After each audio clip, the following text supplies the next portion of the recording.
মানুষের মন কখন যে কোথায় থাকে কেউ বলতে পারে না। আজ আমরা এখানে আছি, হয়তো কিছুক্ষণ পরেই আর এখানে থাকবো না। এমনও হতে পারে আজ আমরা এই পৃথিবীতে আছি, কাল নাও থাকতে পারি। সকালবেলায় ভাত বসিয়ে দিলাম, এই যে আলু সিদ্ধ পেঁপে সিদ্ধ দিয়ে ভাত বসিয়েছি, সাথে কাঁচা লঙ্কা সিদ্ধ দিয়েছি, আর এদিকে বসিয়ে দিয়েছি মাছ ভাজা।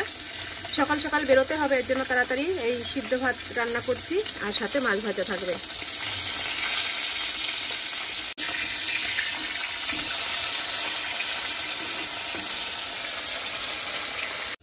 মাছ ভাজা হয়ে গেছে এই যে, আর এদিকে গরম ভাতও হয়ে গেছে, গরম ভাত ধোয়া উঠছে। আর আমি করব এখন রুটি বানাবো, চিনি দিয়ে রুটি ভাজবো, সেটাই করব।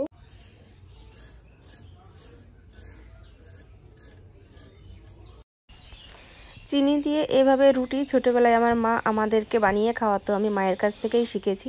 মায়ের কাছ থেকে আমি অনেক কাজ শিখেছি, সব কিছুই তোমাদের সাথে একটা একটা করে শেয়ার করি, তোমরা দেখতে পাও। যখন আমি যে কাজটা মায়ের কাছ থেকে শেখা কাজ করি, সেটা তোমাদের উল্লেখ করে জানিয়ে দিই যে এটা আমি আমার মায়ের কাছ থেকে শিখেছি। তাই যে সকালবেলা তো ভাত করলাম ছেলের জন্য, ও গরম ভাত খেয়ে স্কুলে যাবে, আর আমাদের জন্য একটু এরকম করে চিনি দিয়ে রুটি ভেজে নিলাম। তেল গরম হয়ে গেছে, এখন দিয়ে দেব আমি রুটিটা।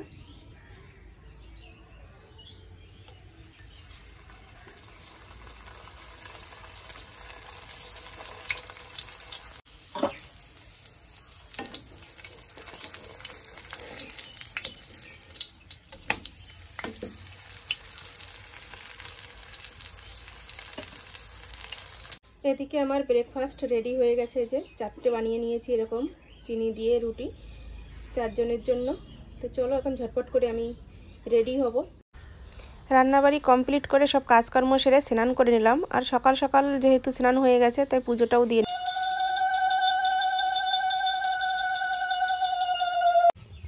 এই যে আমার পুজো দেওয়া হয়ে গেছে, জবা ফুল দিয়ে আজকে সিংহাসনটা সাজিয়ে দিয়েছি, আর সাদা ফুল দিয়েছি বাটার মধ্যে।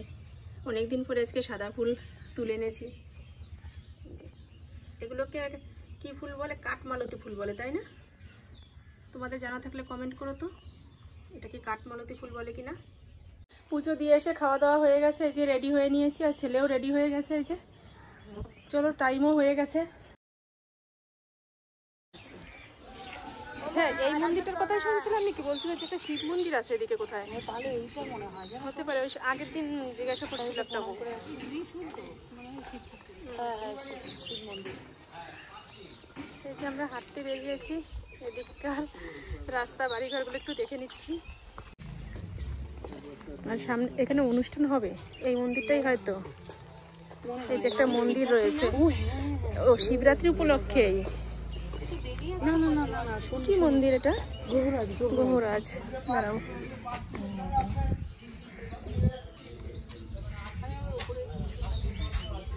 বেশ বড় না ঠাকুরটা?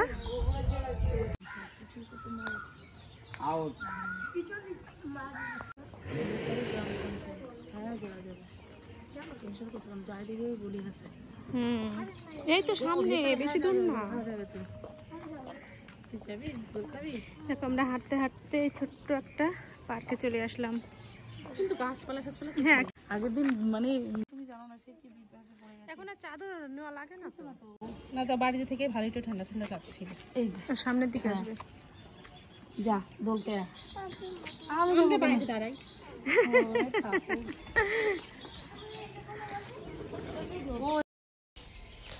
স্কুল থেকে একদমই কাছে একটা পার্ক রয়েছে, হাঁটতে হাঁটতে আমরা সেখানে আসলাম। আর এই ভাইজি বায়না করছে দোল খাবে, তা ওর সাথে সাথে আমরা সবাই একটু একটু করে দোল খেয়ে নিলাম। বৌদিকে বসিয়েছি প্রথমে, তারপরে দেখো আমি দোল খেয়ে নিচ্ছি।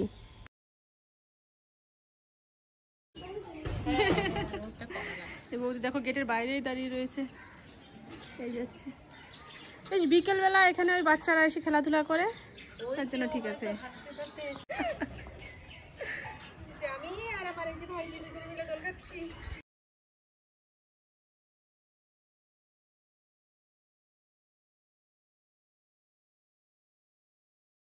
আমাদের পার্কে ঘুরে আসা হয়ে গেছে, এই যে বৌদি টৌদি সবাই আমরা এখন চলে আসলাম।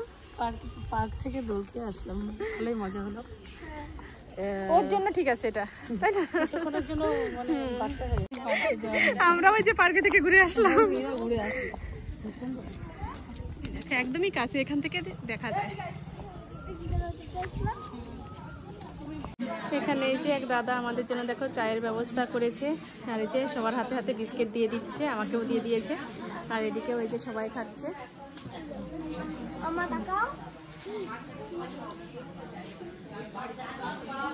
আমাদের সবাইকে চায়ের ব্যবস্থা করে দিয়েছে, সেটাই দেখাচ্ছি। আর ওই যে ওই দাদা দিচ্ছে যে সবাইকে।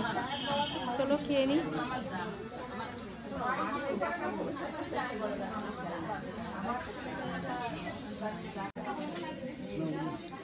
আমাদেরকে চা দিয়ে দিল।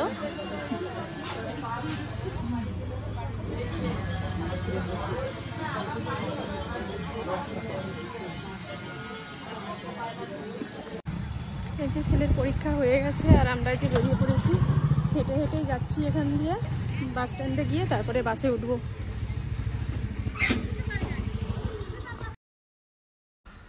বাস আসতে লেট হবে, এই জন্য টোটোতে করেই চলে আসলাম। স্কুল থেকে বাড়ি চলে এসেছি, এসে খাওয়া দাওয়া করে নিলাম, সবাইকে খেতে দিলাম, বাবাকে খেতে দিয়েছি, ছেলেকে দিয়েছি, আমি খেয়েছি। আর তরকারি তো রান্না করা হয়নি, দাদাকে দিতে পারিনি, কেননা দাদাকে সকালবেলা সিদ্ধ ভাত দিয়ে গিয়েছিলাম। এখন তরকারি বসিয়েছি, তরকারিটা হবে, তারপরে ওকে ভাত দেবো। তা কী রান্না করছি চলো তোমাদের দেখিয়ে দিই। আর একটা দুঃসংবাদ আছে, সেটা হচ্ছে আমার পিসি শ্বশুরের শরীর ভীষণ খারাপ, সেখানে দেখতে যেতে হবে। সকালবেলা শাশুড়িমা ফোন করেছিল, বলেছে দেখতে যেতে, এখন যদি না যাই হয়তো পরে আর নাও দেখতে পারি। তাই এরকম কথা শোনার পরে না গিয়ে পারা যায় না, মানে থাকা যায় না, যেতেই হবে। তাই চলো কি রান্না করছি সেটা তোমাদের দেখিয়ে দিই, তারপরে বেরোবো। এদিকে যে ডিম সিদ্ধ বসিয়ে দিয়েছি, ডিমের তরকারি রান্না করব, 4টে ডিম বসালাম, আর তো কিছু মাছ রয়েছে, মাছ দিয়ে ডিম দিয়ে একসাথেই রান্না করব। এদিকে যে আলুগুলো ভেজে মশলাও কষিয়ে নিয়েছি, কষানো প্রায় হয়ে গেছে। আর এর মধ্যে যাবতীয় সব কিছু দিয়ে দিয়েছি যা যা লাগে ডিমের তরকারি রান্না করতে। আদা রসুনের পেস্ট, হলুদ, লবণ, শুকনো লঙ্কা সব দিয়ে দিয়েছি, মানে যা লাগে এ টু জেড যা লাগে রান্না করতে ডিমের তরকারি সব কিছু দিয়ে দিয়েছি। এখন একটু কষানো হয়ে গেলে তারপরে জল দিয়ে দেবো। আর এই সাইডে ডিম সিদ্ধ হয়ে গেছে, এগুলো এখন নামিয়ে চুলে আমি এই পাশেই ভাজা করে নেব ডিমগুলো। ডিমের ঝোল এখানে হয়ে গেছে, আর এখন আমি ডিমগুলো সব দিয়ে দেবো। যে ডিম ভেজে নিয়েছি এগুলো এখন একটা একটা করে দিয়ে দেবো। ডিমের মধ্যে আজকে নুন হলুদ কিছু দেইনি, এমনি প্লেন তেলের মধ্যে ভেজেছি, এর জন্য এরকম সাদা সাদা দেখা যাচ্ছে। কারণ মশলার তরকারি তো, তরকারির মধ্যে প্রচুর মশলা দেওয়া রয়েছে, এর মধ্যে আলাদা করে আর নুন হলুদ দেওয়ার কোনো দরকার নেই। আর যেটুকু নুন লাগবে ও তরকারি থেকে ঠিক টেনে নেবে সেটুকু নুন। আর এর মধ্যে এখন এই যে দিয়ে দিচ্ছি মিট মশলা। গরম মশলার প্যাকেটটা মুখ কাটা নেই, এই জন্য মিট মশলাটা কাটা রয়েছে, মিট মশলাটাই দিয়ে দিলাম।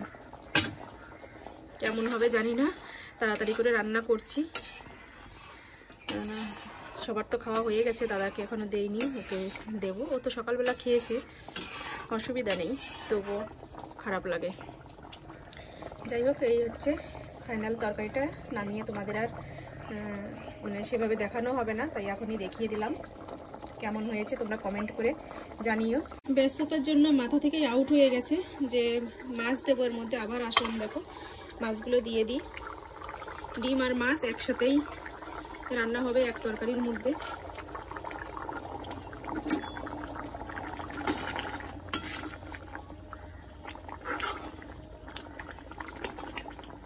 এই প্রথম করলাম এরকম মাছ আর ডিম দিয়ে একসাথে রান্না।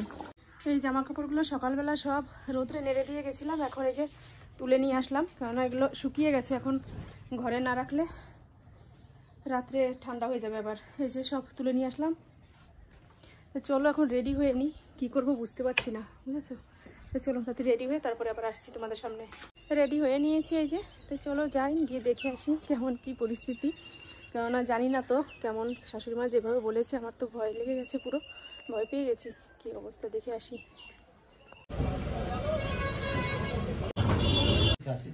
এই যে আর পিসেমশাইকে দেখতে আসলাম, শরীর ভীষণই অসুস্থ, যে বসে রয়েছে, সারা রাতের মধ্যেও একটু ঘুমাতে পারেনি, এভাবেই রাত ভরে বসে থাকে।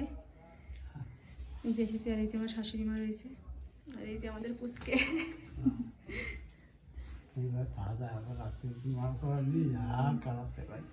আর সাথে তো সবারই জাগতে হয়, তাই না? পিসির তো পুরো জাগা একদম। চলে এসেছি পিসেমশাইকে দেখে, আর এই যে আমাদের ঘরে বসে রয়েছে, শাশুড়ি মার ঘরে রয়েছে। তা চলে যাব এখন, ওই পাশের বাড়ির একটা কাকার টোটোতে করে যাব বলে আসলাম।